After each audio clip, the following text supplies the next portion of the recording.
చీమలు ఎప్పుడూ ఒకే వరుసలో ఎందుకు వెళ్తాయి? మీరు ఎప్పుడైనా గమనించారా?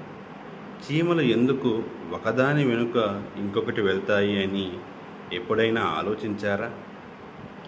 అలా ఎందుకు వెళ్తాయో తెలుసుకుందాం. చీమలు అలా వరుసగా వెళ్ళడానికి ఒక పెద్ద కారణమే ఉంది.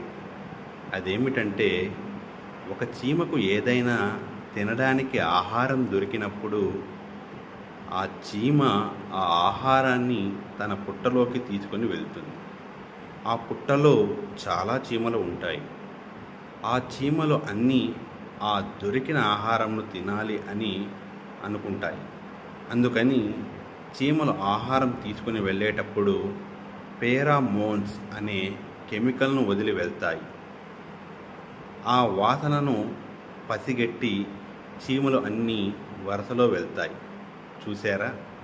ఒక చీమ అంటే ఇంకో చీమకు ఎంత ఇష్టమో.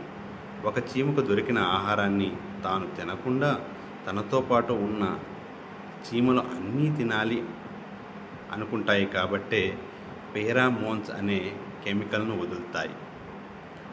మీరు ఇంకొకటి గమనించారా? చీమలు వెళ్ళేటప్పుడు మాట్లాడుకుంటూ ఉంటాయి. మీరు ఎప్పుడైనా చూసారా? అవి మాట్లాడుకుంటున్నాయి అని మనం అనుకుంటాం, కానీ అది నిజం కాదు. చీమల పుట్టలో కొన్ని చీమలు ఉంటాయి. ఎదురు వచ్చే చీమలు తన పుట్టలోని చీమలో కాదో అని వాసన చూస్తాయి. తన పుట్టలోని చీమ కాకపోతే చీమలు అన్నీ కలిసి ఆ చీమను తరిమేస్తాయి. శాస్త్రవేత్తలు బాగా పరిశీలించి ఈ సంగతి తెలిపారు.